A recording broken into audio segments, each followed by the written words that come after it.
Hello viewers, welcome to another video. আজকে আপনার মাঝে শেয়ার করব আপনি কীভাবে ঘরে বসে আপনার সিটি টাচ অ্যাপস থেকে এফডিআর করবেন। আমরা আমাদের সিটি টাচ অ্যাপস থেকেই একটা এফডিআর করব এবং কী কী সমস্যা ফেস করতে হয় আমি আপনাকে শেয়ার করব, এবং কত টাকা লাভ পাবেন এবং কী কী অসুবিধা আছে আমি সব আজকে ডিটেলসে শেয়ার করব। যদি ভিডিওটি ভালো লাগে অবশ্যই একটি লাইক করবেন। তো আমাদেরকে এফডিআর করার জন্য সবার প্রথমে কী করতে হবে, আমাদের যে অ্যাপস আছে অ্যাপসটা ওপেন করতে হবে। তারপরে নিচে যে সার্ভিস আছে আমরা সার্ভিসে ট্যাপ করব। এখানে ওপেন ডিপিএস আর ওপেন ফিক্সড ডিপোজিট আমরা এর আগে একটি ভিডিওতে দেখেছিলাম আপনি কীভাবে ডিপিএস করবেন।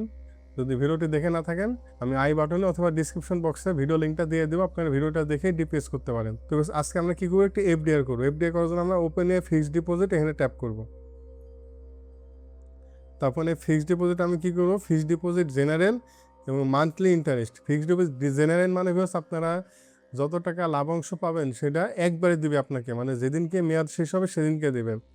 আর মান্থলি ইন্টারেস্ট মানে এফডিআর যে করবেন আপনারা যত টাকা, তার যত টাকা লাভ পাবেন সে লাভের টাকাটা প্রতি মাসে আপনাকে দিয়ে দেবে।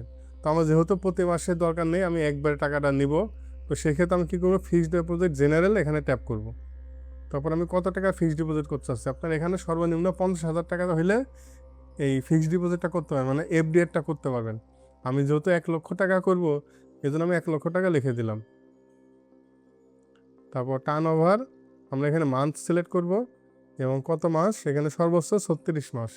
আর আপনারা সিটি ব্যাংকে 3 বছরের বেশি এফডিআর করতে পারবেন না।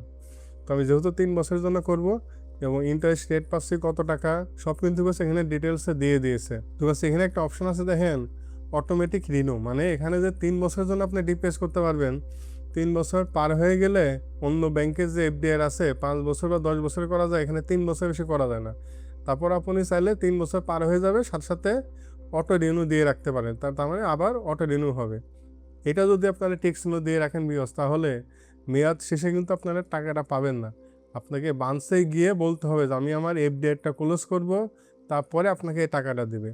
আর যদি অটো রিনিউ না দেন তাহলে আপনাদের টাকাটা এই যে দেখেন অটোমেটিক আমাদের যে অ্যাকাউন্ট নাম্বার আছে সেই অ্যাকাউন্টে 3 জুলাই 2029 সালে ট্রান্সফার হয়ে যাবে। তো আমরা ঠিক আছে ভ্যাটটা মেনে নিলাম, নিয়ে তারপরে আই এগ্রিতে ট্যাপ করব, তারপরে কন্টিনিউতে ট্যাপ করব। তো আমরা আমাদের ওটিপিটা দিয়ে দিলাম এবং দেন সাথে সাথে এসএমএস দিয়েছে যে আমাদের এফডিআরটা সাকসেসফুলি হয়েছে। তো আপনি চাইলে কিন্তু খুব সহজে এইভাবে এফডিআর করতে পারেন সিটি ব্যাংকের। তো আমরা এখানে ডাউনলোড অ্যাডভাইস কপি করতে পারি, অথবা আপনাদের মেলও কিন্তু এই কপিটা অটোমেটিক সেন্ড হয়ে যাবে আপনার যে মেল আইডি দেওয়া আছে। তো আপনি চাইলে কিন্তু এভাবে খুব সহজেই সিটি ব্যাংকে এফডিআর করতে পারেন। যদি ভিডিওটি ভালো লাগে অবশ্যই একটি লাইক করবেন, আর আপনি যদি আমার চ্যানেলে নতুন হয়ে থাকেন অবশ্যই চ্যানেলটি সাবস্ক্রাইব করবেন।